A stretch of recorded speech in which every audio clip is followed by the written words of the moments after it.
ওং নমো ভগবতে বাসুদেবায়। ওং নমো ভগবতে বাসুদেবায়। ওং নমো ভগবতে বাসুদেবায়। তো সকলকে স্বাগত জানাই আমাদের ভগবদ গীতা ক্লাসে। আমরা চতুর্থ অধ্যায়ে আছি। অধ্যায়ের শিরোনাম জ্ঞান যোগ। আর আজকে আমরা আলোচনা করব 25 থেকে 33 পর্যন্ত যজ্ঞের মাধ্যমে জ্ঞান অর্জন। জয় শিল প্রভুপাদ কি। তো শুরুতেই আমরা একটি গীতা মাহাত্ম্য আলোচনা করার চেষ্টা করব। আপনারা আমার সাথে সাথে পড়তে পারেন। গীতা শাস্ত্রম ইদম পুণ্যম যা পঠেত পূজত পুমান বিষ্ণু পদম আবাপ্নোতি ভয় শোকাদি বর্জিত। আচ্ছা, পড়ুন অনুবাদটি। হরে কৃষ্ণ। গীতাশাস্ত্র অধ্যয়নশীল ও প্রাণায়াম পরায়ণ ব্যক্তির পূর্বজন্মকৃত বা এই বর্তমান জন্মকৃত কোনো পাপই থাকে না, সমস্তই ভস্ম হয়ে যায়। গীতা মাহাত্ম্য 2। হরে কৃষ্ণ। হুম, তো এখানে বলছে যে গীতা শাস্ত্রম, এই শ্রীমদ্ ভগবত গীতা, ইদম পুণ্যম, ঠিক আছে, মানে অত্যন্ত পবিত্র, ঠিক আছে। তো ইয় পঠেত, যিনি পাঠ করেন, প্রযত, প্রযত মানে কি যত্নশীল, ঠিক আছে, প্রযত প্রমাণ, তা হচ্ছে বিষ্ণু পদম আবাপনতি। তো গীতা পাঠ করার যে কোনো কাজের আমরা আলোচনা করছি যে দুইটি ফল থাকে। একটি থাকে মুখ্য ফল, আর একটা থাকে গৌণ ফল। তো বিষ্ণু পদম আবাপনতি হচ্ছে ভগবদ গীতা পাঠের মুখ্য ফল, যে ভগবান শ্রী বিষ্ণুর, এখানে পদম বলতে পদকে বোঝায়, আবার পদম বলতে ভগবানের পাদপদ্মকে বোঝায়। তো বিষ্ণুর পদ নয় এখানে, মানে ভগবত ধাম প্রাপ্তি হওয়া যায়। আর এগুলো তো আমাদের মানে জীবন আনতে আমরা ভগবত ধামে যেতে পারবো। তো আমরা আছি এখানে চতুর্থ অধ্যায়ে। তো চতুর্থ অধ্যায়ে এখানে আমরা আলোচনা করছিলাম, প্রথম দিন আমরা আলোচনা করছিলাম, ইতিমধ্যে আমাদের 3টি ক্লাস শেষ হয়েছে। আজকে ক্লাস দিয়ে পরবর্তীতে 8টি ক্লাস দিয়ে চতুর্থ অধ্যায় শেষ হবে, মানে টোটাল 5টি ক্লাস হবে এই চতুর্থ অধ্যায়ে। তো চিন্ময় জ্ঞানের পরম্পরা আমরা জেনেছি, কিভাবে চিন্ময় জ্ঞান এই জগতে এসেছে। তারপরে ভগবানের দিব্য আবির্ভাব সম্পর্কে আলোচনা করেছি, এবং ভগবান সমগ্র মত পথের স্রষ্টা, সেটাও আমরা আলোচনা করছি। তারপরে গত ক্লাসে আমরা আলোচনা করছি জ্ঞানের স্তরে কর্মকে অনুধাবন, ঠিক আছে, যেখানে আমরা আলোচনা করছি কর্মের যে নিগূঢ় তত্ত্ব সেটি অনুধাবন করা অত্যন্ত কঠিন। এমনকি এমনকি যারা জ্ঞানবান ব্যক্তি তারাও কর্মের নিগূঢ় তত্ত্বকে উপলব্ধি করতে পারে না, ঠিক আছে। তারপর আলোচনা করছি একজন অনাসক্ত কর্মী, যিনি আহ অকর্মে কর্মদর্শন, কর্মে অকর্মদর্শন, এবং তার যে লক্ষণ, ঠিক আছে, সে সম্পর্কে আমরা আলোচনা করেছি। আর আজকে আমরা আলোচনা করবো 25 থেকে 33 পর্যন্ত যজ্ঞের মাধ্যমে জ্ঞান অর্জন। আর এখানে আমরা মূলত দুইটি সেকশন আলোচনা করবো। একটা হচ্ছে 25 থেকে 29 পর্যন্ত বিভিন্ন ধরনের যজ্ঞ, আর পরবর্তীতে আলোচনা করব 30 থেকে 33 পর্যন্ত, যেখানে যজ্ঞের উদ্দেশ্যগুলো কি, ঠিক আছে। তো আমরা শুরু করি 25 থেকে 33 শ্লোক, যজ্ঞের মাধ্যমে জ্ঞান অর্জন।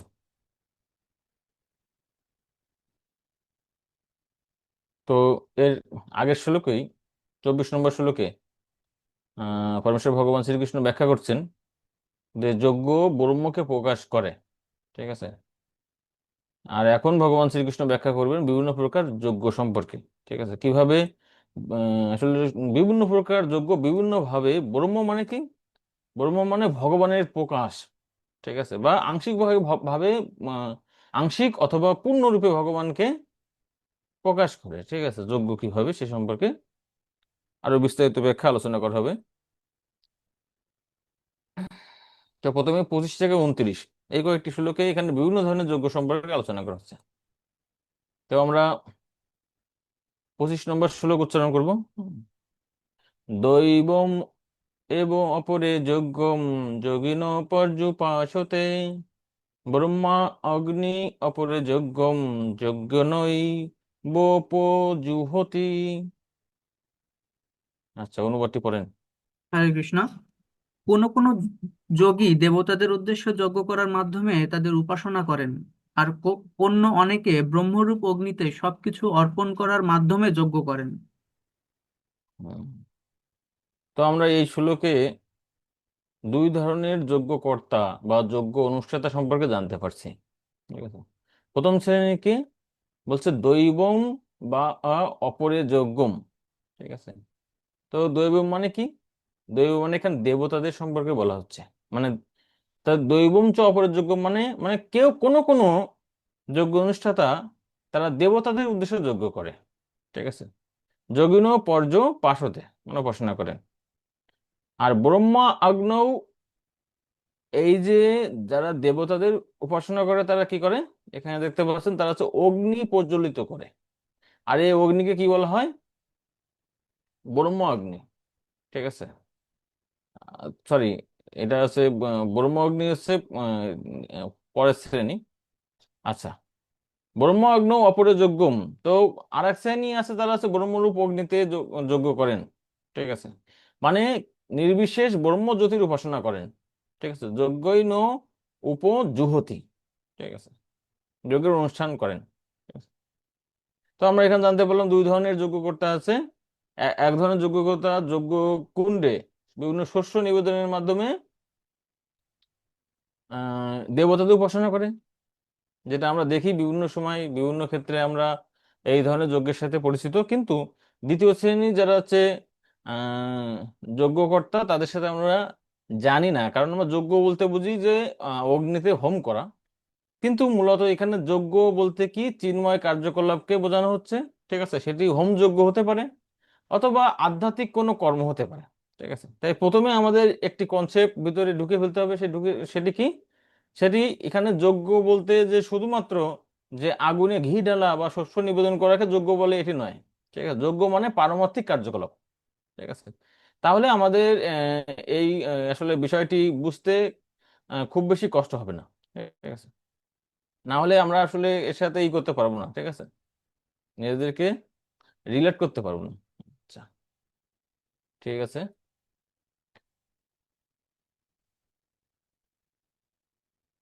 তো এই শ্লোকের তাৎপর্য, এই ছিল প্রভুপাদ এই দেবযজ্ঞ এবং ব্রহ্মযজ্ঞের মধ্যে বিভিন্ন ধরনের বিষয়ে পার্থক্য নিরূপণের করেছেন।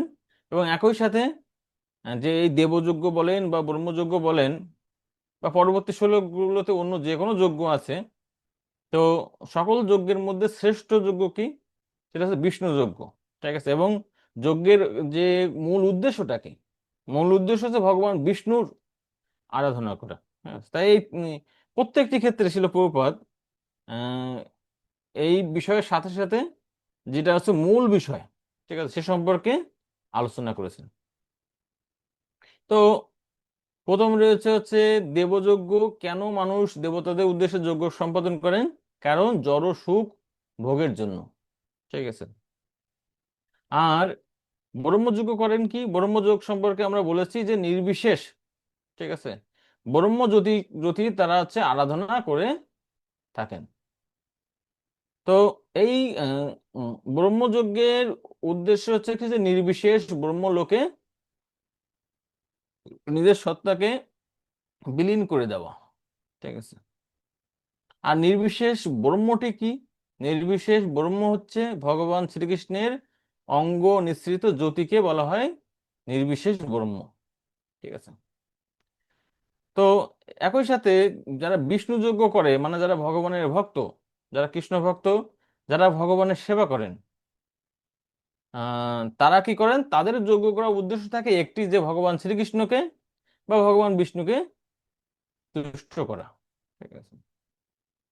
আর দেবযজ্ঞ এর যিনি মানে উপাস্য, মানে কাকে কেন্দ্র করে এই দেবযজ্ঞটা সম্পাদন করা হয়, সেটা হচ্ছে ইন্দ্র চন্দ্র আদি যে সমস্ত দেবতারা রয়েছে, তাদের উদ্দেশ্যে এই যজ্ঞগুলো সম্পাদন করা হয় দেবযজ্ঞ। আর ব্রহ্মযজ্ঞ সম্পাদন করা হয় নির্বিশেষ ব্রহ্মজ্যোতির উদ্দেশ্যে। ঠিক আছে। আর বিষ্ণু যজ্ঞ সম্পাদন করা হয় ভগবান শ্রী বিষ্ণু বা ভগবান শ্রীকৃষ্ণকে কেন্দ্র করে। তো যজ্ঞে কিন্তু বিভিন্ন ধরনের আহুতি নিবেদন করতে হয়। ঠিক আছে। তো যারা দেবযজ্ঞ সম্পাদন করেন তারা কি করেন? তারা তাদের যে জাগতিক সম্পত্তি আছে তার থেকে কিছু অংশ কি করে দেবতাদের উদ্দেশ্যে যজ্ঞ কুণ্ডে অর্পণ করে। যেমন ঘি, তারপর শস্য, ফল, এগুলো যখন আমরা নিবেদন করা হয়, এগুলো অবশ্যই জাগতিক সম্পত্তি। তো সেগুলো তারা কি করে দেবতাদের সন্তুষ্টি বিধানের জন্য কিছু অংশ নিবেদন করে, সম্পূর্ণ নয় কিন্তু। মানে বছরে একবার যজ্ঞ করছি, আমার যত টাকা পয়সা আছে সবকিছু সেই যজ্ঞের উদ্দেশ্যে ব্যয় করে দিলাম, এমন কিন্তু না, কিছু অংশ। আর যারা ব্রহ্মযজ্ঞ সম্পাদন করে, শিল প্রভুপাদ বলছেন তারা কি করেন, তারা হচ্ছে জড় উপাধি বিসর্জন দেয়। ঠিক আছে, তার মানে যারা নির্বিশেষ সন্ন্যাসী, তারা কি করে, আহ তারা তাদের যে সমস্ত উপাধিগুলো রয়েছে, ঠিক আছে, যেমন আমি হচ্ছে অমুক স্থানের জন্মগ্রহণ করেছি, অমুক আমার পিতা, ঠিক আছে, আমি হয়তো এই অমুক পোস্ট ধারণ করছি, এই যে বিভিন্ন ধরনের যে উপাধি রয়েছে, ডেজিগনেশন রয়েছে, একজন ব্রহ্মবিদ বা যিনি ব্রহ্মযোগ্য সাধন করেন, তিনি মনে করেন কি আমার কোনো আসলে জড় উপাধি নেই। ঠিক আছে, আমি কি, আমি অমুকের ছেলে নয়, আমি অমুক পোস্ট হোল্ড করি না, আমি হচ্ছে কি আত্মা। ঠিক আছে, তাই আত্মজ্ঞানে অধিষ্ঠিত হয়ে আমার জড় পরিচয়টাকে বিসর্জন দেওয়াটাকেই বলা হয় এখানে জড় উপাধি বিসর্জন। ঠিক আছে, তাই যজ্ঞে নিবেদন করেন কি তিনি, কারণ যজ্ঞে যদি জাগতিক সম্পত্তি দেওয়া হয়, যেমন ঘি শস্য দেওয়া হয়, সাথে সাথে ভস্য হয়ে যায় না, ঠিক তেমনি জাগতিক যে সমস্ত উপাধিগুলো রয়েছে এই ব্রহ্মযজ্ঞ সম্পাদনকারী সেগুলো থাকে না। কিন্তু যারা ভগবান বিষ্ণুর উদ্দেশ্যে যজ্ঞ করেন, তারা ভগবানের চরণে কি নিবেদন করেন বা যজ্ঞ কি আহুতি দেয় বিষ্ণু যজ্ঞে, তারা নিজেদের সর্বস্ব অর্পণ করেন। সর্বস্ব তোমারও চরণে সপিয়া পড়েছি তোমারও ঘরে। ঠিক আছে, তার মানে তাদের আর নিজস্ব কিছু থাকে না। ঠিক আছে, তার দেহ গেহ, ঠিক আছে, যা কিছু আছে সবকিছু ভগবানের চরণে তিনি সমর্পণ করেন। আর শিল প্রভুপাদ বলছেন যে যারা দেবযজ্ঞ সম্পাদন করেন, এই ধরনের যারা উপাসক, তারা কি, তাদের যে প্রকৃতি হচ্ছে কি, তারা হচ্ছে বহু ঈশ্বরবাদী।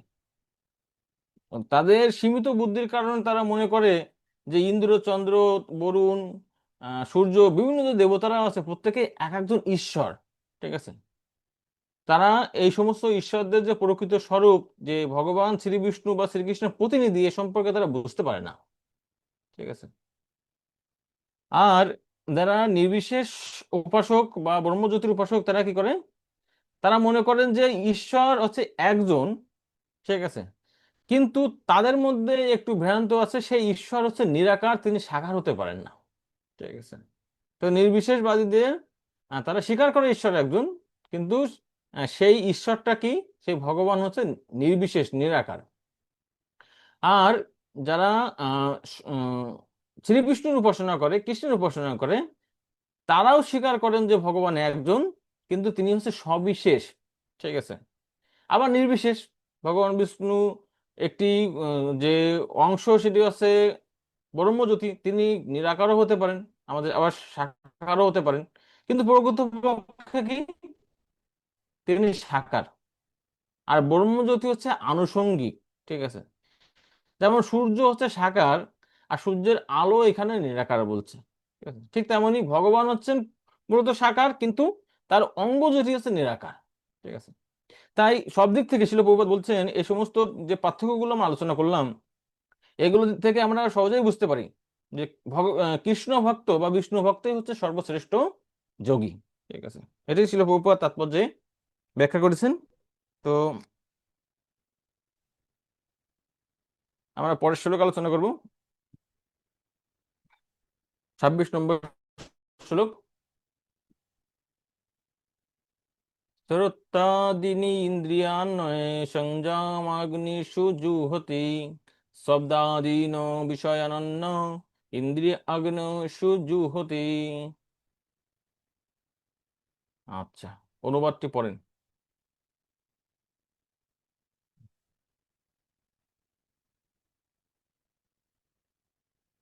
কৃষ্ণ।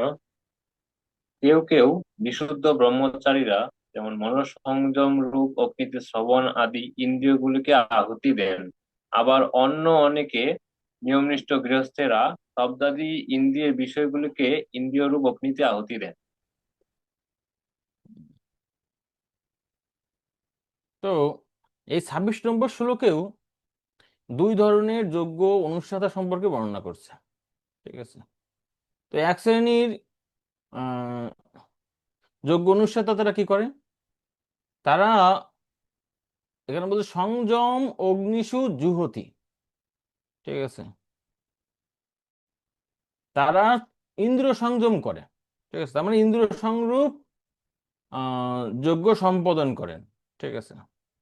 তো এই ইন্দ্রিয় সংযম একটি যজ্ঞ হিসেবে তুলনা করা হচ্ছে, আর এই সংযমকে তুলনা করা হচ্ছে অগ্নির সাথে। ঠিক আছে। তো এই যজ্ঞ অগ্নিতে তারা কি অর্পণ করে? তারা বলছে যে এখানে শ্রোত্র আদিনি ইন্দ্রি আনি, অর্থাৎ মানে শ্রোত্র মানে কি, মানে আমাদের কর্ণকে বোঝাচ্ছে। তো এরকম চক্ষু, কর্ণ, নাসিকা, জিহ্বা, কর্মেন্দ্রিয়, জ্ঞানেন্দ্রিয়। ঠিক আছে। তো এইগুলো কি করে? এগুলো তারা সেই অগ্নিতে নিক্ষেপ করে। তার মানে কি, ইন্দ্রিয়ের বিষয়কে তারা কি করেন? সংযম সাধন করে। ঠিক আছে। সাধারণত আমাদের ইন্দ্রিয়গুলো কি? ইন্দ্রিয়গুলো অসংযত এবং সে সব সময় জড় বিষয় ভোগ করতে আগ্রহী। তো প্রথম শ্রেণীর যজ্ঞ কারা সম্পাদন করে? ছিল প্রভুপাদ অনুবাদে বলছে বিশুদ্ধ ব্রহ্মচারীরা। ঠিক আছে। তারা ইন্দ্রিয়গুলোকে নিয়ন্ত্রণ করে। আর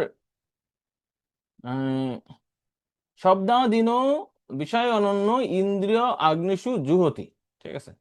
তো আর এক ধরনের যজ্ঞ অনুষ্ঠান তারা কি করে? ইন্দ্রিয় অগ্নিষু, তার মানে ইন্দ্রিয় সুখ ভোগ রূপ যে অগ্নিতে তারা কি করে? শব্দ আদিনি বিষয়ান্ন। ঠিক আছে। বিষয়ান্ন মানে কি? ইন্দ্রিয়ের বিষয়। ঠিক আছে। তো ইন্দ্রিয়ের যে বিষয়গুলো রয়েছে, ইন্দ্রিয়, আমরা জানি ইন্দ্রিয়ের 5টি বিষয় আছে: রূপ, রস, গন্ধ, শব্দ, স্পর্শ। ঠিক আছে। তো প্রত্যেকেই এগুলোকে উপভোগ করতে চায়। ঠিক আছে। তো যারা উপভোগ করতে চায়, যারা ওই ধরনের সংযমে অভ্যস্ত না বা পারবে না, তারা কি করেন? তারা ইন্দ্রিয় মানে ইন্দ্রিয় ভোগে তারা যুক্ত হতে পারেন। ঠিক আছে। আর এই ধরনের ব্যক্তিরা কারা? বলছে নিয়ম নিষ্ঠ গৃহস্থরা। তো কি ব্রহ্মচারী, কি গৃহস্থ। ঠিক আছে। তো উভয়ের যেহেতু কর্ম আলাদা, গৃহস্থরা ইন্দ্রিয় উপভোগ করতে পারেন। ঠিক আছে। তো শিল প্রভুপাদ বলছেন সেটি কি? নিয়ন্ত্রিত হতে হবে। ঠিক আছে। তাহলে সেটি যোগ্য। কিন্তু কেউ যদি অনিয়ন্ত্রিত ভাবে ইন্দ্রিয় সুখভোগে যে যুক্ত হয়, তো সেটি কিন্তু যোগ্য নয়। ঠিক আছে। ব্রহ্মচারীরা কি করেন? ব্রহ্মচারীরা সদ্গুরুর তত্ত্বাবধানে ইন্দ্রিয় দমন করেন এবং মনোসংযম করেন। ঠিক আছে। তারা গুরুদেবের আনুগত্য থেকে, তার মানে ব্রহ্মচারী বলতে যারা মন্দিরে থাকেন। ঠিক আছে। আসলে গিরে থেকে যদি কেউ বিবাহ না করে, তিনি হয়তো নামে ব্রহ্মচারী হতে পারে, কিন্তু মানে তত্ত্বগতভাবে বা শাস্ত্রগতভাবে তিনি ব্রহ্মচারী নন। কারণ শাস্ত্রে বলা হচ্ছে ব্রহ্মচারী গুরুকুলে বসন্তদন্ত গুরু নিহিতম। ঠিক আছে। তো ব্রহ্মচারী কি করবে? গুরুকুলে গুরুর আনুগত্য থেকে ভগবানের সেবা পূজা করতে হবে। ঠিক আছে, গুরুর সেবা করতে হবে। এটা। আর তার কাজটা কি? শিল প্রভুপাদ বলছেন যে গুরুকুল থেকে কি করবে? গুরুদেবের তো সেবা করবে। আর বাকি সময় তিনি কি করবেন? তিনি শাস্ত্র গ্রন্থ অধ্যয়ন করবেন। শাস্ত্র আহ বিষয়ক বা কৃষ্ণ ভাবনা বিষয়ক শব্দ শ্রবণ করবেন। তিনি শাস্ত্রগত শ্রবণ করবেন এবং জপমালায় তিনি হরে কৃষ্ণ মহামন্ত্র কীর্তন করবেন। এই হরিনামের শব্দ শ্রবণে তিনি রত থাকবেন। আর বলছে কি যে সর্বক্ষণ হরের নামও অনুকীর্তনম। ঠিক আছে। সর্বদাই। ঠিক আছে। তিনি হরিনাম কীর্তন করবেন, প্রচার করবেন। ঠিক আছে? এগুলো হচ্ছে যারা ব্রহ্মচারী, যারা ইন্দ্রিয় সংযম রূপ যজ্ঞ করেন তাদের ক্রিয়া। আর গৃহস্থ কি করবেন? নিয়ন্ত্রিত ইন্দ্রিয় তর্পণ করবেন। ঠিক আছে। আবার বলছি যে রেগুলেটেড লাইফ। ঠিক আছে। ছিল প্রভুপাদ বলছেন যে আমাদের মনুষ্য জীবনের উদ্দেশ্যটা কি? উদ্দেশ্য হচ্ছে ভগবানের সেবা করা এবং ভগবানের সেবা করার মাধ্যমে এই জীবনে ভগবত ধামে ফিরে যাওয়া। কিন্তু এই অনিয়ন্ত্রিত ইন্দ্রিয় তর্পণের কারণে আমরা এই জগতে আরো বেশি বদ্ধ হয়ে যাই। ঠিক আছে। তাই গৃহস্থ ব্রহ্মচারীগুলোর মধ্যে কোনো পার্থক্য নাই। যদি কোনো গৃহস্থ যদি নিয়ন্ত্রিত জীবনযাপন করতে পারেন, তাহলে তিনিও একজন কি? তিনিও একজন ব্রহ্মচারী, গৃহস্থ ব্রহ্মচারী। ঠিক আছে। আর বিষয় ভোগোন্মুখ প্রবৃত্তিকে পারমার্থিক জীবনের মহৎ উদ্দেশ্যে উৎসর্গ করেন। ঠিক আছে, এই যে দেখেন যারা ব্রহ্মচারীরা রয়েছে তারা হয়তো ইন্দ্রিয় সুখভোগের অনেক সুযোগ তারা পান না, কিন্তু তাই তারা সেগুলোকে ত্যাগ করেন। কিন্তু গৃহস্থরা এখানে আরো বেশি মহান, কারণ কি, তাদের সব ধরনের সুযোগ থাকলেও তারা পারমার্থিক উন্নতি কল্পে সেগুলোকে উৎসর্গ করে থাকেন। তো পরের শ্লোক, 27 নম্বর শ্লোক আমরা আলোচনা করব। সর্বাণি ইন্দ্রিয় কর্মাণি প্রাণ কর্মাণি চাপরে আত্মসংযম যোগাগ্নৌ জুহতি জ্ঞান দীপিতে। পড়ুন, হরে কৃষ্ণ। হরে কৃষ্ণ। যারা মন ও ইন্দ্রিয় সংযমের মাধ্যমে আত্মজ্ঞান লাভের প্রয়াসী, তারা তাদের সমস্ত ইন্দ্রিয়ের কার্যকলাপ ও প্রাণবায়ু জ্ঞানের দ্বারা প্রদীপ্ত আত্মসংযম রূপ অগ্নিতে আহুতি দেন। হরে কৃষ্ণ। হরে কৃষ্ণ। তো 27 নম্বর শ্লোকে আর এক ধরনের যোগী সম্পর্কে বলা হচ্ছে। ঠিক আছে, তো সেই ধরনের যোগী কারা? ঠিক আছে, এবং তারা কি কাজ করে থাকে? ঠিক আছে, তার মানে এই ধরনের যোগীরা হচ্ছে কি, যারা প্রাণায়াম সম্পাদন করেন বা অষ্টাঙ্গ যোগী সম্পর্কে এখানে বর্ণনা করা হচ্ছে। তার মানে অষ্টাঙ্গ যোগ রূপ যজ্ঞ সম্পাদন করেন। তো তারা কাজটা করেন কি, বলে সর্বাণি ইন্দ্রিয় কর্মাণি। ঠিক আছে, মানে তার যতগুলোই ইন্দ্রিয় যেগুলো রয়েছে, ঠিক আছে, তো প্রাণ ও কর্মাণি এবং তার যে সমস্ত প্রাণবায়ু রয়েছে চ অপরে। তো আমাদের ভিতরে কিন্তু অনেকগুলো বায়ু আছে। ঠিক আছে, ছিল প্রভুপাদ বলছে 10 ধরনের বায়ু আছে। তো এই বায়ুগুলোর মাধ্যমে আমাদের দেহগুলো পরিচালিত হয়, জড় দেহ। তো এগুলোকে তিনি কি করেন, সংযম করেন।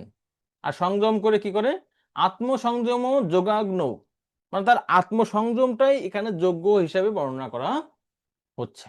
হুম। জুহতি জ্ঞান দীপিতে। ঠিক আছে, তিনি আহুতি দেন এখানে জ্ঞান রূপ যজ্ঞাগ্নি। ঠিক আছে, আত্মসংযমকে এখানে বলা হচ্ছে কি জ্ঞান রূপ যজ্ঞ। ঠিক আছে,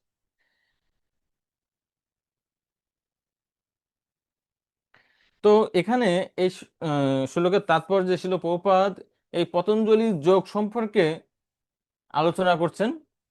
তো আসলে এটা যোগের ক্লাস নয়। ঠিক আছে, এখানে মূলত যতটুকু রিলেভেন্ট, ঠিক আছে, আমাদের কিছু পয়েন্ট আমরা জানার চেষ্টা করব। ঠিক আছে, যেমন এখানে যোগের ক্ষেত্রে 3টি বিষয় রয়েছে। একটা হচ্ছে জীবাত্মা, আর হচ্ছে পুরুষ, আর হচ্ছে প্রকৃতি।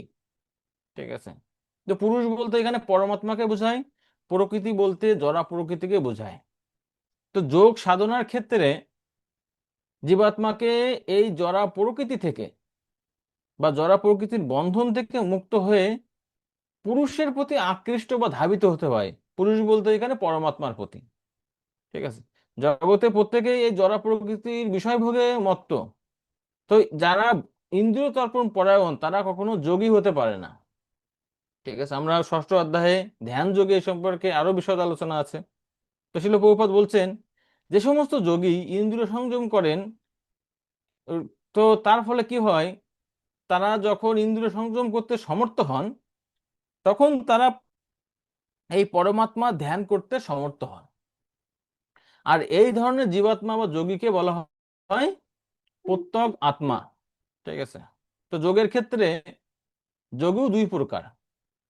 যারা ইন্দ্রিয় সংযম করে পরমাত্মাকে উপলব্ধি করতে পেরেছেন তাদেরকে, সেই ধরনের যোগীকে বলা হয় প্রত্যগ আত্মা যোগী। কিন্তু আর এক শ্রেণীর যোগী আছে যারা জড় প্রকৃতির বন্ধন থেকে মুক্ত হতে পারেনি, কিন্তু যোগ সাধনায় প্রবৃত্তি, মানে এখনো সাধনার পর্যায়ে আছে, তাদেরকে বলা হয় পরাগাত্মা। যদিও তারা যোগ অনুশীলন শুরু করেছেন কিন্তু তবুও তারা সম্পূর্ণ এই মায়া মোহ থেকে মুক্ত হতে পারেননি। ঠিক আছে, তো শিল প্রভুপাদ বলছেন এখানে মূলত এই শরীরকে কি বলা হচ্ছে, প্রত্যগাত্মা, যারা পরমেশ্বর ভগবান শ্রী বিষ্ণু বা পরমাত্মার আহ মানে প্রাপ্তির জন্য বা উপলব্ধির জন্য ইন্দ্রিয় সংযম করছেন। ঠিক আছে, তাদের কথা বর্ণনা করছেন। আর একটা বিষয় সেখানে আলোচনা করা হচ্ছে এই শ্লোকে, সেটি হচ্ছে কি প্রাণবায়ু সম্পর্কে, যে যারা যোগী তারা প্রাণায়ামের মাধ্যমে আহ, তাদের যে ইন্দ্রিয়ের যে ক্রিয়াকলাপ সেগুলোকে নিয়ন্ত্রণ করেন। ঠিক আছে। তো এখানে আমরা সংক্ষেপে একটু আলোচনা করব, যেহেতু 10 প্রকার প্রাণবায়ুর কথা বর্ণনা করা হচ্ছে। ঠিক আছে। তো 10 প্রকার প্রাণবায়ুগুলো কি কি? প্রথমে রয়েছে যে প্রাণ। ঠিক আছে। তার মধ্যে এই প্রাণবায়ুগুলোকে আবার দুই ভাগে ভাগ করা হয়। একটা হচ্ছে মুখ্য বায়ু, আর একটি হচ্ছে উপবায়ু বা গৌণ বায়ু। ঠিক আছে। মুখ্য বায়ু কি কি? প্রথমে হচ্ছে প্রাণ, অপান, সমান, উদান এবং ব্যান। এগুলো হচ্ছে মুখ্য বায়ু। তো প্রাণ বায়ু কোথায় অবস্থান করে? প্রাণ বায়ু অবস্থান করে আমাদের হৃদয়, হৃৎপিণ্ড এবং শ্বাসনালী, আমাদের নিঃশ্বাস নিই। তারপরে স্বাভাবিকভাবে এই প্রাণ বায়ুর কাজটা কি? শ্বাসনালীতে থেকে আমাদের শ্বাস প্রশ্বাসে সহযোগিতা করে, এবং আমাদের যে মানে হৃদকম্পন হয় সব সময়, সেটি নিয়ন্ত্রণ করে কে? সেটি হচ্ছে প্রাণবায়ু। তারপরে অপান বায়ু অবস্থান করে আমাদের মূলাধারে। ঠিক আছে। আর তার ফলে কি হয়? তার ফলে আমরা মলমূত্র ত্যাগ করতে পারি, তারপর সন্তান প্রসব। তো এই সমস্ত বিষয়গুলো এই অপান বায়ু নিয়ন্ত্রণ করে। ঠিক আছে। তারপর হচ্ছে সমান বায়ু। তো সমান বায়ুর অবস্থান করে হচ্ছে নাভিমণ্ডলে। ঠিক আছে। তো নাভিমণ্ডলে যে আমাদের আহ, যেটা বলা হয় পিত্তরস বলা হয়। ঠিক আছে। বা শরীরকে যে আহ, আহ, বায়ুটি মানে তাপমাত্রা নিয়ন্ত্রণ করে আমাদের শরীরে। কিন্তু দেখবেন যখন এই এই ধরনের এই সমান বায়ুর যখন সমস্যা হয়, তখন আমরা যে জ্বর হয় না, আমরা বললাম আমাদের শরীর গরম হয়ে গেছে। অনেক সময় দেখবেন ঠান্ডা হয়ে যায়। ঠিক আছে। যখন প্রেশার লো হয়ে যায়। ঠিক আছে। এই কাজটা কে করে? কাজটা করে সমান বায়ু, এবং আমাদের হজম ক্রিয়া নিয়ন্ত্রণ করে। কারণ সমান বায়ুতে সমস্যা থাকলে কি হয়? তার ঠিক মতো হজম হতে চায় না। ঠিক আছে। তারপর রয়েছে উদান বায়ু, অবস্থান করে গলা এবং মস্তিষ্কে। তো গলায় অবস্থান করার কারণে উদান বায়ু আমাদের, আমরা যে কথা বলছি এই কথা বলাকেই করে। তারপরে আমাদের ঘুম নিয়ন্ত্রণ করে। আর যেহেতু মস্তিষ্কে আছে, সাথে সাথে আমাদের যে স্মৃতি, আমরা যেগুলো ধরে রাখি ভবিষ্যতের জন্য, সেগুলো নিয়ন্ত্রণ করে এই হচ্ছে উদান বায়ু। আর ব্যান বায়ু দেহের সর্বাঙ্গে অবস্থান করে। আর সর্বাঙ্গে অবস্থান করে আমরা যে চলাফেরা করি, আমাদের শরীরে যে ব্যালেন্স, স্নায়ু এবং পেশি নিয়ন্ত্রণ করে এই ব্যান বায়ু। আর 5 প্রকার উপবায়ু রয়েছে, সেগুলো কি? সেগুলো হচ্ছে নাগ। নাগ বায়ু অবস্থান করে পাকস্থলীতে, পাকস্থলীর ভিতরে। তার ফলে কি হয় যে অনেক সময় দেখবেন ঢেকুর ওঠে বা হেক্সি ওঠে, অথবা অনেক সময় বমি আসে, কিন্তু আমরা সেটিকে প্রতিরোধ করি। আর সেটি করি আমরা এই নাগ বায়ুর মাধ্যমে। তারপর হচ্ছে কুর্ম। আর এটি অবস্থান করে আমাদের চোখে। তার ফলে কি হয়? এই কুর্ম বায়ুর ফলে দেখবেন আমাদের চোখের যে পাতা আছে না, আমরা পাতা সবসময় ফেলছি, ই করছি, এটা কে নিয়ন্ত্রণ করছে? এটা হচ্ছে এই কুর্ম বায়ু। এবং আমাদের দৃষ্টি শক্তি, দৃষ্টির যে লেন্স, এগুলো নিয়ন্ত্রণ করে ওই কুর্ম বায়ু। তারপরে কিরকল বায়ু, এটি আমাদের কণ্ঠ এবং খাদ্যনালী সেখানে অবস্থান করে। ঠিক আছে। যার ফলে কি হয়? এই বায়ুর ফলে আমাদের হেক্সি আসে, বা আমরা খাদ্যগুলো গিলতে পারি।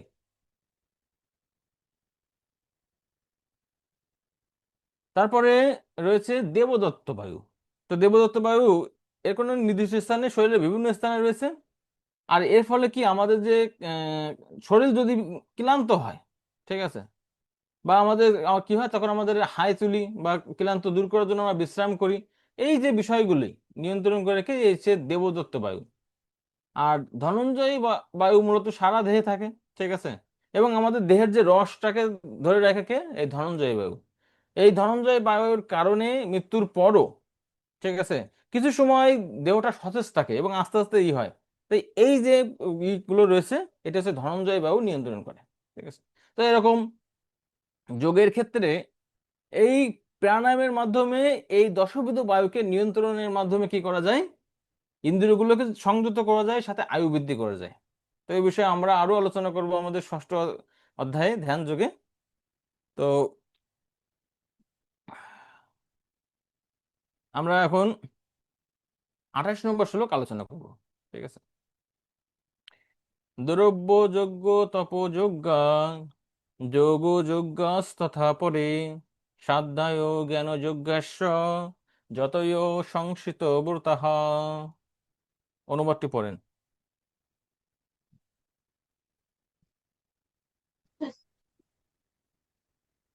কঠোর ব্রত গ্রহণ করে কেউ কেউ দানরূপ যজ্ঞ করেন, কেউ কেউ তপস্যারূপ যজ্ঞ করেন, কেউ কেউ অষ্টাঙ্গ যোগরূপ যজ্ঞ করেন, এবং অন্য অনেকে দিব্যজ্ঞান লাভের জন্য বেদ অধ্যয়ন রূপ যজ্ঞ করেন। তো এখানে এই শ্লোকে 4 ধরনের যজ্ঞের কথা বর্ণনা করা হচ্ছে। প্রথমটি হচ্ছে দ্রব্য যজ্ঞ, ঠিক আছে। তো দ্রব্য যজ্ঞ কি? দ্রব্য যজ্ঞ হচ্ছে দান করা, ঠিক আছে। শিল প্রভুপাদ তাৎপর্য খুব সুন্দরভাবে ব্যাখ্যা করছেন, ঠিক আছে। যেমন অনেকে স্কুল করেন, তারপরে অনেকে অন্নশালা, দান ছত্র।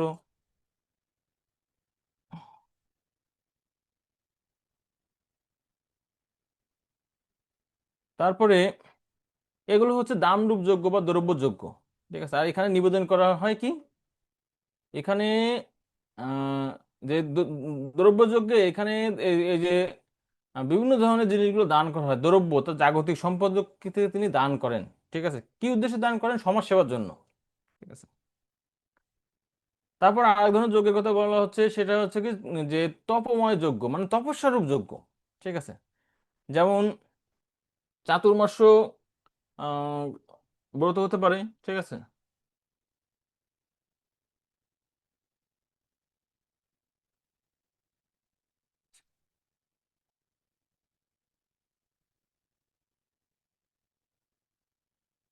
তো এই তপময় যজ্ঞ কি কি রয়েছে? যেমন মানে স্বর্গসুখ উপভোগের জন্য, ঠিক আছে।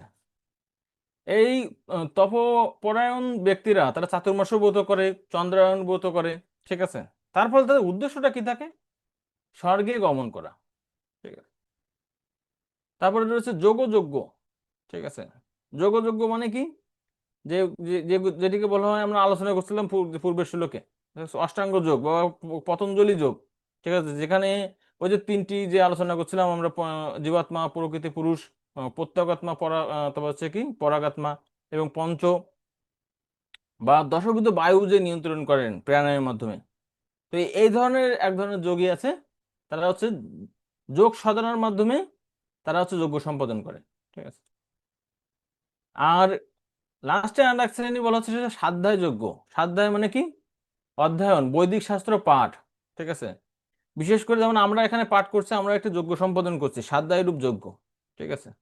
এবং ভগবান শ্রীকৃষ্ণও বলছে, ঠিক আছে, যিনি এই ভগবত গীতা অধ্যয়ন রূপ যজ্ঞ করেন, ঠিক আছে, তিনিও আমার উপাসনা করছেন। তাই এই যে আমরা গীতা শ্রবণ করছি, গীতা অধ্যয়ন করছি, এটাও একটি যজ্ঞ। এর ফলেও আমরা পবিত্র হব, ঠিক আছে। তাই বৈদিক শাস্ত্র পাঠ, বিশেষ করে উপনিষদ এবং বেদান্ত দর্শন বা সাংখ্য দর্শন পাঠ করা, ঠিক আছে, এটা হচ্ছে স্বাধ্যায় যজ্ঞ, ঠিক আছে। তারপরে 29 নম্বর শ্লোক আমরা পড়ব।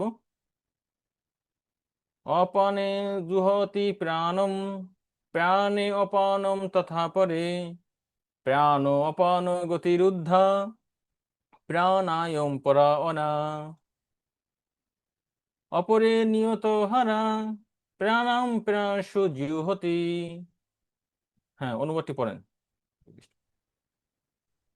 আরা যারা প্রাণায়াম চর্চায় আগ্রহী, তারা অপান বায়ুকে প্রাণবায়ুতে এবং প্রাণবায়ুকে অপান বায়ুতে আহুতি দিয়ে অবশেষে প্রাণ ও অপান বায়ুর গতি রোধ করে সমাধিস্থ হন।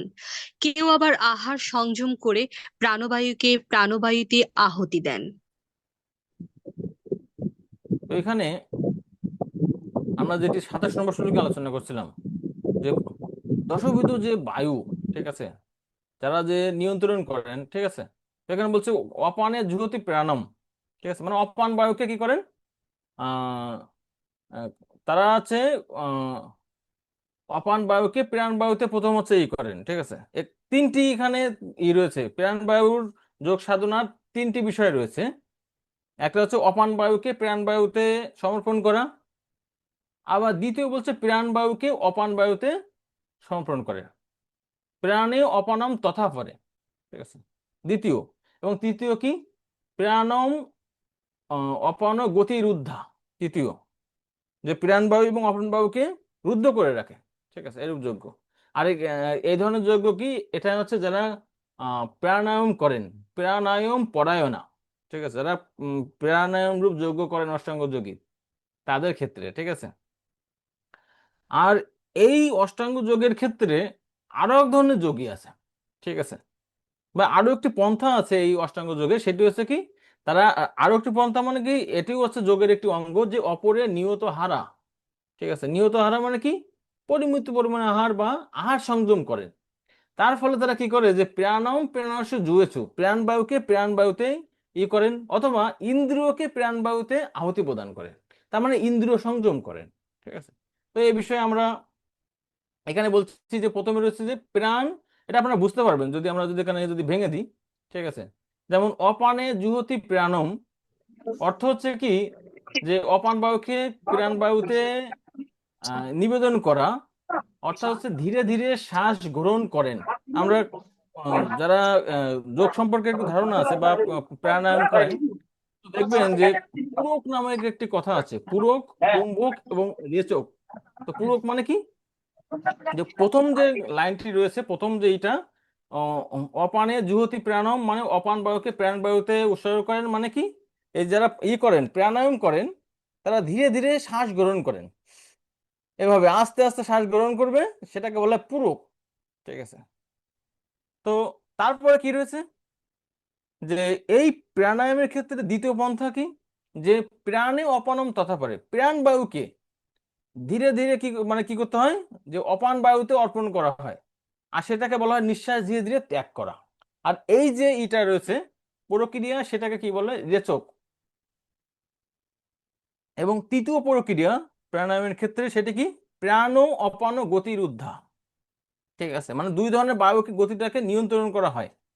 আর সেটা কি, যে কিছু সময়ের জন্য শ্বাস আটকে রাখা, আর একে বলে কুম্ভক, ঠিক আছে। তো যোগ সাধনার ক্ষেত্রে কি করতে হয়, যে আসলে ভক্তি যোগ কিন্তু অল্প দিনেই সফলতা পাওয়া যায়, কিন্তু অষ্টাঙ্গ যোগের ক্ষেত্রে আমরা জানি শাস্ত্রে আছে যে অমুক অমুক মহর্ষি বা ঋষিরা তারা 60,000 36,000 বিভিন্ন বছর তারা যোগ সাধনা করছে। তার মানে যোগ সাধনায় কিন্তু অল্প দিনে কিন্তু করা যায় না, ক্লিয়ার।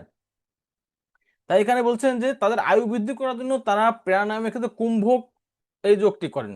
তো কুম্ভক যে পন্থা রয়েছে প্রাণায়ামের, তার ফলে কি, যে একটা নির্দিষ্ট এই শ্বাস যখন আটকে রাখে আয়ু বৃদ্ধি হয় কিভাবে, আয়ু বৃদ্ধি হয় কি, যে প্রত্যেকের জন্য একটা নির্দিষ্ট শ্বাস বা প্রশ্বাস ভগবান নির্ধারণ করে দিছে। সে হয়তো দেখা যাচ্ছে যে হয়তো সারা জীবন এতগুলো শ্বাস প্রশ্বাস ফেলবে।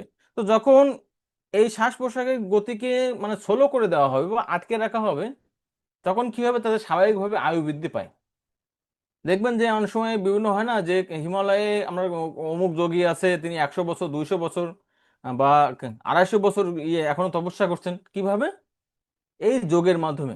তাই স্বাভাবিকভাবে যোগীরা বেশি দিন বাঁচে কিসের মাধ্যমে, এই প্রাণায়ামের পন্থার মাধ্যমে, ধীরে ধীরে শ্বাস গ্রহণ, ধীরে ধীরে শ্বাস ত্যাগ, এবং কি করা, যে কিছু সময়ের জন্য আমরা হয়তো 10 সেকেন্ড 20 সেকেন্ড শ্বাস আটকে রাখতে পারি, কিন্তু এমনও যোগী আছে ঘন্টার পর ঘন্টা, দিনের পর দিন তিনি তার শ্বাস প্রশ্বাসকে আটকে রাখতে পারেন। যেমন আমরা শাস্ত্র থেকে জানি, ধ্রুব মহারাজ কি করছেন, লাস্ট পর্যায়ে তিনি তার বায়ুটাকেও আটকে রাখছে অনেক দিন, ঠিক আছে, কয়েক সপ্তাহ কয়েক মাস। তারপরে পৃথিবীর সমস্ত বায়ু কিন্তু রুদ্ধ হয়ে গেছিল, তাই না। তো এই যে কুম্ভক, বায়ুটাকে রোধ করা প্রাণায়ামের ক্ষেত্রে, এটাও বা দুই প্রকার। একটি হচ্ছে অন্তকুম্ভক, মানে নিঃশ্বাস নেওয়ার পর, ঠিক আছে, ভিতরে নেওয়ার পর ধরে রাখা। আর একটা হচ্ছে বহিকুম্ভক, ঠিক আছে, মানে নিঃশ্বাস ছেড়ে দেওয়ার পর ধরে রাখা। তো এটা হচ্ছে কি, যে প্রাণায়াম রূপ যজ্ঞ অষ্টাঙ্গ যোগী বা পতঞ্জলি যোগীরা এটা অনুসরণ করে থাকে। আবার যোগ সাধনের ক্ষেত্রে আরেকটি বিষয় আমরা আলোচনা করছিলাম, সেটা হচ্ছে কি, যে অপরে নিয়ত হারা প্রাণম প্রাণায়াসু জুহেসু, মানে আহার সংযম করে তারা কি করে, তারা হচ্ছে এই যোগ সাধনা করে। তো যোগ সাধনার ক্ষেত্রে কি করতে হয়, যে ইন্দ্রিয় সংযম করতে হয়। যদি ইন্দ্রিয় সংযম না করতে পারে, তাহলে সে যোগী হবে কি করে, সে তো বিষয়ভোগে মত্ত হয়ে যাবে। তো বিষয়ভোগে মত্ত ব্যক্তি তো যোগী হতে পারে না, ঠিক আছে। কিন্তু শিল প্রভুপাদ বলছেন, এত কষ্ট করে এই যে প্রাণায়াম করা, 10 প্রকার বায়ু নিয়ন্ত্রণ করা, ঠিক আছে, আহার সংযম করা, ঠিক আছে, এগুলো হচ্ছে কঠিন প্রসেস, এবং এর এর ফলাফলগুলো যেগুলো পাওয়া যায় সেটাও খুব বেশি মহিমান্বিত নয়, ঠিক আছে। কিন্তু কৃষ্ণ ভক্ত সমস্ত কিছু আহার করে তারা আহারকে নিয়ন্ত্রণ করতে পারেন, কারণ কৃষ্ণ ভক্ত করেন, কৃষ্ণ প্রসাদ সেবন করেন। ঠিক আছে, তাই আমাদের আলাদাভাবে কোথাও বসে ধ্যান করা লাগে না। ঠিক আছে, বা আহারের ক্ষেত্রে সংযম করা লাগে না। আহারের ক্ষেত্রে সংযম দরকার আছে, কিন্তু কেউ যদি কৃষ্ণ প্রসাদ যদি গ্রহণ করেন, কারণ কৃষ্ণ প্রসাদও স্বয়ং কৃষ্ণ, তাহলে তার ইন্দ্রিয়গুলোকে তিনি নিয়ন্ত্রণ করতে সক্ষম হন। তো আমরা এই যে শ্লোকগুলোতে এই 25 থেকে 29 পর্যন্ত বিভিন্ন প্রকার যজ্ঞ সম্পর্কে দেখেছি। ঠিক আছে, দেবযজ্ঞ সম্পর্কে আমরা দেখলাম 25 নম্বর শ্লোকে দুইটা যজ্ঞ, দেবযজ্ঞ, ব্রহ্মযজ্ঞ। দেবযজ্ঞের ফলে এটা হচ্ছে কর্মযোগীরা করে থাকে, যারা সকাম কর্মযোগী। ঠিক আছে, তাদের উদ্দেশ্য থাকে স্বর্গ প্রাপ্তি। এবং ব্রহ্মযজ্ঞ মানে নির্বিশেষ ব্রহ্ম যদি ধ্যান সম্পর্কে জ্ঞানযোগীরা করে থাকে, তার ফলে তারা নির্বিশেষ ব্রহ্মে লীন হয়ে যায়। 26 নম্বর শ্লোকে দুই প্রকার মানে যজ্ঞ অনুষ্ঠান সম্পর্কে আলোচনা করা হচ্ছে। প্রথম শ্রেণী হচ্ছে কি, যে মন নিয়ন্ত্রণ যারা করে থাকেন বা ইন্দ্রিয় নিয়ন্ত্রণ করেন। আর এই যজ্ঞের অনুষ্ঠাতা কারা? ব্রহ্মচারী। তারা মন এবং ইন্দ্রিয়গুলোকে দমন করার উদ্দেশ্যে এই ধরনের যজ্ঞ করে থাকেন। আর এক ধরনের যজ্ঞ হচ্ছে ইন্দ্রিয় তর্পণ, আর এটি সম্পাদন করেন গৃহস্থরা। তারা হচ্ছে নিয়ন্ত্রিত ইন্দ্রিয় তর্পণের মাধ্যমে জড় প্রবৃত্তিকে পারমার্থিক প্রবৃত্তিতে রূপান্তরিত করেন। 27 নম্বর শ্লোকে এখানে আত্মসংযম রূপ যজ্ঞের কথা বর্ণনা করছে, আর এটি সম্পাদন করেন ধ্যান যোগীরা। ঠিক আছে, এবং তাদের উদ্দেশ্য থাকে কি, এই পরমাত্মাকে দর্শন করা। 28 নম্বর শ্লোকে চার ধরনের যজ্ঞের কথা বলা হচ্ছে। দান যজ্ঞ, এটা ধনী ব্যক্তিরা করে থাকে সমাজ সেবার উদ্দেশ্যে। তপযজ্ঞ, এটি হচ্ছে কর্মকাণ্ডী ব্যক্তিরা করে থাকে। ঠিক আছে, উদ্দেশ্য থাকে স্বর্গলাভ। তারপরে যোগযজ্ঞ, এটি ধ্যান যোগীরা সম্পাদন করে পরমাত্মাকে দর্শনের আশায়।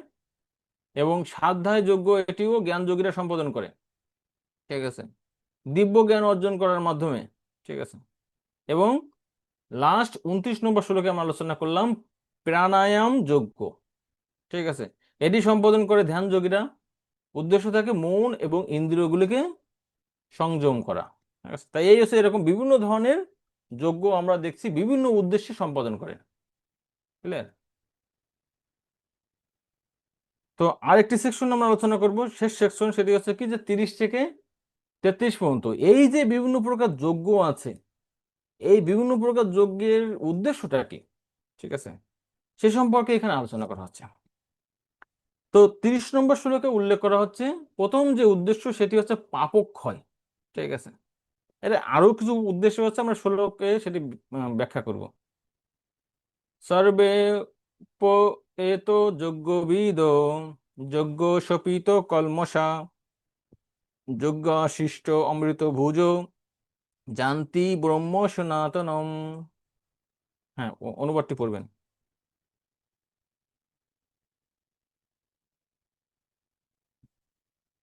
হরে কৃষ্ণ।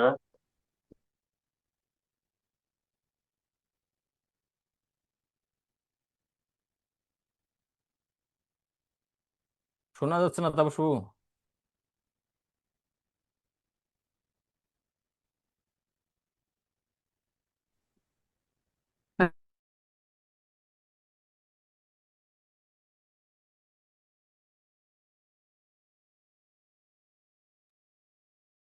হরে কৃষ্ণ।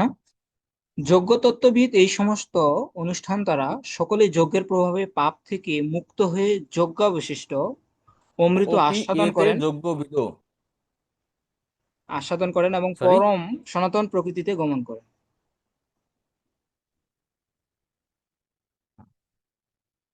ঠিক আছে। আচ্ছা, তো এখানে বলছে সর্ব অপি এতে যজ্ঞবিদ। এই যে আমরা এর আগের শ্লোকে যে বিভিন্ন ধরনের যজ্ঞের কথা বর্ণনা করছি, এরা প্রত্যেকে যজ্ঞবিদ, মানে যজ্ঞ সম্পর্কে তাদের স্ব স্ব যজ্ঞ সম্পর্কে ধারণা আছে, অপরের যজ্ঞ সম্পর্কে ধারণা নাই। ঠিক আছে, কিন্তু আছে তো তাদের নিজের যজ্ঞ সম্পর্কে তো, বা নিজের যে ক্রিয়া পারমার্থিক ক্রিয়া সম্পর্কে তো ধারণা আছে। আর তার ফলে কি, যে যজ্ঞ শোভিত কলমশা, যেহেতু আমরা আহ, আহ, তৃতীয় অধ্যায়ে আলোচনা করছি না বিভিন্ন প্রকার যে যজ্ঞ আছে, এর ফলে কি হয়, আমরা পাপ থেকে মুক্ত হয়, কারণ দেবতাদের উদ্দেশ্যে যারা দেয়, যখন অর্পণ করে দেবতাদের যে দ্রব্য, তার ফলে কি হয়, পাপ থেকে মুক্ত হয়। এবং যখন ভগবানকে দেয় তখন পাপ থেকে মুক্ত হয়, আর দেবতাদের না দিলে তারা চোর। আর চোররা কি, চোর মানে চুরি করলে তো পাপ বা অন্যায় হবেই, তাই না? কিন্তু যখন এই ধরনের যজ্ঞের মাধ্যমে কোনো কিছু করা হবে, সেটা কি, যজ্ঞ শোভিত কলমশা, এই পাপটা ক্ষয় হবে। ঠিক আছে? তো যজ্ঞের কিন্তু মুখ্য উদ্দেশ্য কিন্তু পাপ ক্ষয় নয়, এটি হচ্ছে গৌণ ফল। ঠিক আছে?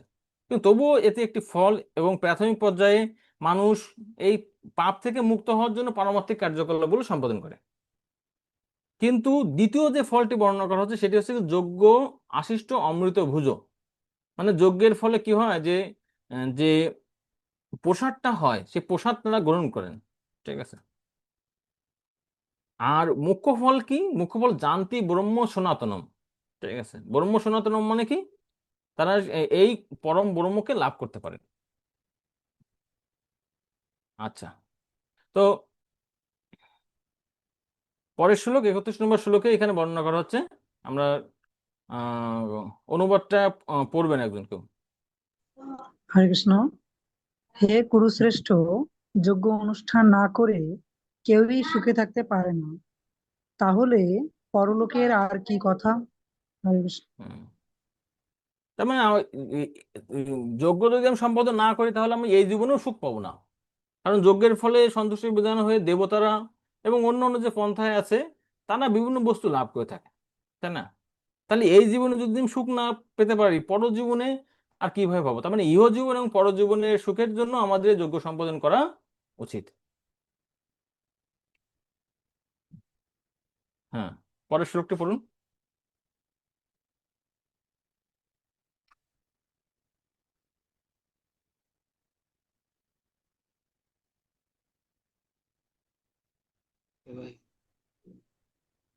হরে কৃষ্ণ। এই সমস্ত যজ্ঞ বৈদিক শাস্ত্র অনুমোদিত হয়েছে এবং এই যজ্ঞগুলি বিভিন্ন প্রকার কর্ম থেকে জাত হয়েছে, যেগুলি যথাযথভাবে জানার মাধ্যমে তুমি মুক্তি লাভ করতে পারবে। হুম। তো বলছে এবং বহুবিধা যজ্ঞ, এই ধরনের বিভিন্ন যে যজ্ঞ বিততা ব্রহ্মণ মুখে। ঠিক আছে? ব্রহ্মণ বলতে এখানে বৈদিক শাস্ত্র থেকে, তার মানে যজ্ঞের উৎপত্তি হচ্ছে বৈদিক শাস্ত্র থেকে। আর কর্মযান বৃদ্ধি তান সর্বং, তার মানে আমাদের এখানে কর্মযান বৃদ্ধি মানে কি, যে আমাদের দেহ, মন এবং বুদ্ধির মাধ্যমে আমরা বিভিন্ন ধরনের কর্ম করি। ঠিক আছে? তো যখন এই যেমন সমস্ত বিভিন্ন যজ্ঞ সম্পাদন করব, সেগুলো পবিত্র হবে এবং কি, এবং জ্ঞাত বিমোক্ষসা, আমরা মুক্তি লাভ করতে পারবো। তো যজ্ঞের আরেকটি উদ্দেশ্য হচ্ছে মুক্তি লাভ করা। ঠিক আছে? জড় বন্ধন থেকে মুক্তি লাভ করা। হ্যাঁ, অনুবাদটি পড়েন।